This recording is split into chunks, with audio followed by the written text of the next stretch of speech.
I had an idea, and it is absolutely crazy. I thought of this idea my freshman year of high school on no sleep, so go easy on me here. Ironically, I have no idea what to do with this idea. It could be fiction, poetry, or science. There's just one thing I'm sure it's got to do with: philosophy. It's called the emotion fluctuation hypothesis. Though I've got the name settled, that's all I about do have settled when it comes to this. But that's okay, because that's what TED's for. It's a haven for thinkers with theories so bizarre even the circus wouldn't take them. So I'd like to challenge you here. Sometimes the only way to solve logical issues is to think illogically. So I dare you to wonder without evidence. This is the drawing board, and that's okay. That's beautiful. Ready? What if emotion were like tangible matter? What if each emotion had set measurable amounts across all of the universe? This is the basis of my hypothesis. So in line with this, emotion acts like a virus to people, except we're codependent off of each other.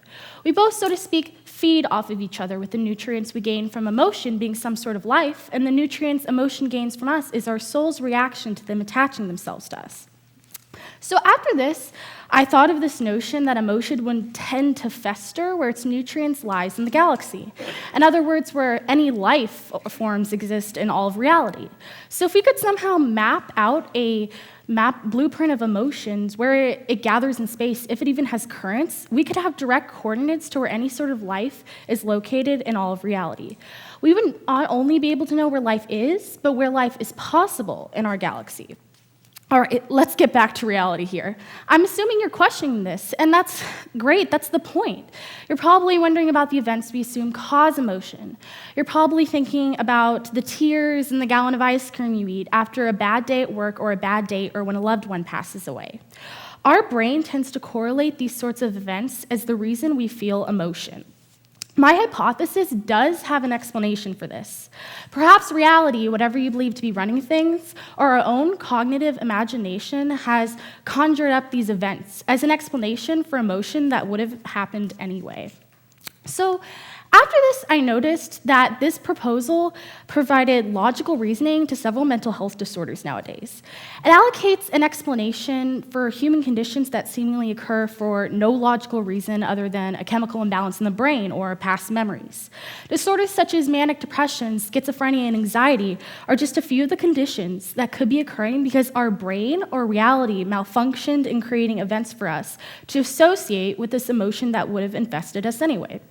I find it extremely fascinating that these fairy tale-like assumptions can explain modern medical mysteries.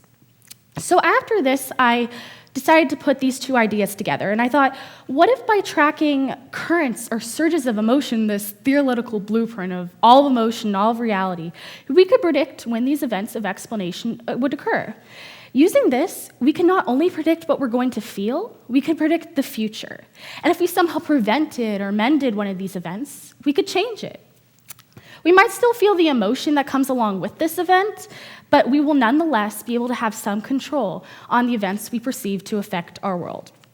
But what if we wanted to get rid of an emotion? For discussion's sake, let's just say everyone in the world wanted pain to never be felt again, for it to be non-existent. So, using my crazy hypothesis, I thought of an equally as out there experiment. It would take world cooperation and a large number of volunteers to be in a container of some sort and expel their emotion through a passion, whether that be music or art or science. It doesn't matter as long as it is expressed. Their souls would become numb and emotionally vacant, and a numb soul to emotion is often how we think of an open wound to bacteria. They would then, so to speak, to help this along, will emotion to come infest them. I theorize we often mistake this willing of emotion as wishing, which is an ideology that is in several groups of literature around the world. So as these volunteers are acting as a sort of bait, every other person on the planet would have to expel their emotion through passion as well. So with all the world's pain festering in this one location of the container, we would need to somehow seal it and make sure the volunteers come out safe and unaffected as well. There are a lot of problems with this. How would you build a container to trap emotion? A matter we know nothing about its physical or chemical makeup, or if it is a matter at all. How fast does emotion travel? Does it compare to the speed of sound or light? Would destroying or containing an emotion upset the balance and cycle of emotion across the universe. If emotion is matter and energy, it theoretically can never be created or destroyed. But could you contain it? Could you kill it? Is that moral? Do emotions even have a whim of their own? Is death simply when our souls run out of nutrients or reaction to give to these emotions?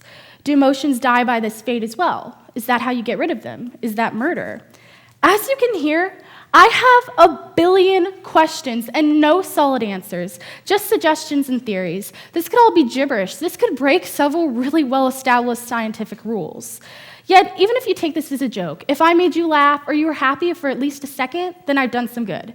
And that's why I'm not scared to show my crazy, are you kidding me thoughts, because this is how you spark change, by sharing your insanity. I really am not sure what to do with all of this, but that's okay, because that's why I brought it to all of you, the people who are rational enough to think. So tell me, what do you think? Thank you.